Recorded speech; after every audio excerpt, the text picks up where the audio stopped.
This is my husband, and he is a vegan.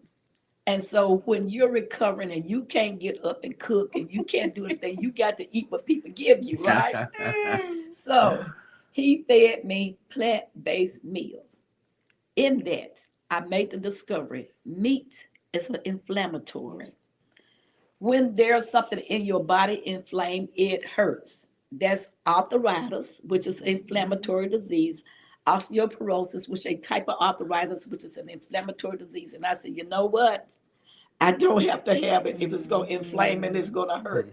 So at that point, I stopped eating meat. Now,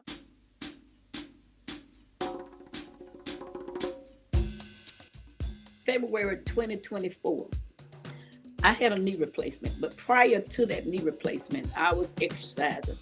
And I did something in the gym, heard something pop. But I kept going, and it continued to get worse. And eventually I said, okay, enough is enough. I cannot live with pain. Go to the doctor. They do x-rays, and they see my age. And so, well, you have osteoporosis, and with your age and everything, you're going to need a knee replacement. And I'm like, okay, if I have this knee replacement, will I be able to do this, da, da, da, da, da? Because my thing was, okay, I want to continue my life. I want to continue my activity. As I said earlier, you're not taking away my independence. She wanted to wear her heels too. But make a long story short, I exercised up until time for having the surgery. The doctor said, if you had not done this, your recovery would not be what it is. I recovered a lot quicker than a lot of people.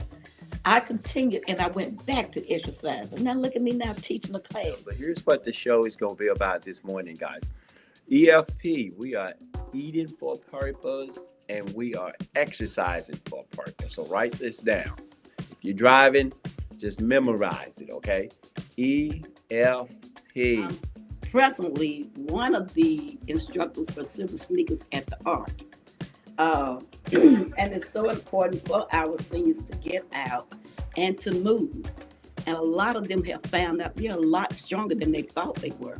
You know, people just don't get up and march. But if somebody tells them to march, they'll do it. I am Dr. Adrienne Sweeney. I am a native of Jackson, Mississippi, a product of Jackson Public Schools. Was educated, undergraduate education at Mississippi State University, had a master's from Dallas Baptist University, and went on to get my doctorate degree from Jackson State University. What brought me back to Mississippi, it was my family, and it actually was an illness of my father. And so since we are talking about health this morning, in 2020, my father died. He contracted COVID while he was in rehab after having a quadruple bypass for his heart. And even in that, I learned so much from him, just from his life, from his fight in that situation, but also just the importance of staying healthy throughout life. My father was a diabetic, and I just know that there are so many things, even I talk to my siblings now about things that we can do to counter things that have been experienced in our bloodline. And so even just learning from my dad, being with him during that time while he was ill, I went back to Connecticut for about 4 months after he passed away, and I decided I wanted to come back home and be close to my family. And so I did that, and in the process of being at home, one of my dear friends, Ronnie Crudum Jr., had the idea of wanting to create the Ark. And originally we were thinking back, want to put a basketball court in the old Sam's building.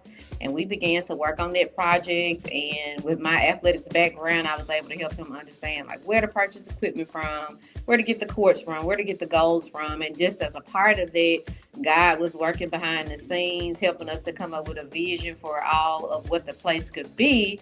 I never envisioned that I would become the executive director of the Ark. However, as Rana continued to say, hey, I need to find somebody to run the Ark, it came to one day him eventually looking at me and saying, Sweeney, I need you to run the Ark. Because my answer was, I'm going to pray and ask God to see you somebody to run the Ark, or see if somebody comes to mind. And actually, God sent me. The opportunity, like she said, Ronnie was talking about, we're going to start the Silver Sneakers. And I'm like, what's that? And he said, where's the exercise, older people? I said, I want to do that. He said, you want to exercise? I said, no, I want to teach it. I want to teach it. I know how to exercise. And so the opportunity came along.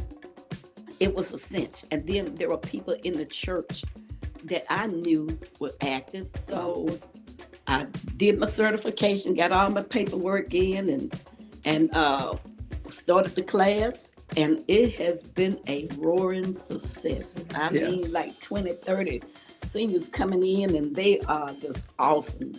Yeah, I watched them online. I saw little shots online. Yeah, I see them moving. Yeah. They're getting them hands up, getting them feet going. Yeah. They It's boots on the amazing. ground. It's amazing to even just see from the beginning of class to seeing some of the seniors that participate now. They look different. Yeah. Their energy is different. It Their is. presence is different. Yeah. Their excitement about coming is different. And that has been amazing. And that's why we encourage people, just give it a try. Exactly. You're not going to feel like it. Most probably 8 out of 10 are not going to feel like it. It's not going to be your overwhelming, burning desire. Probably to just get started. Right. But if you Once you just start, get started, once it's you start, easier that's it. to get going. And That's then right. you have community and you have support. That's the importance of community.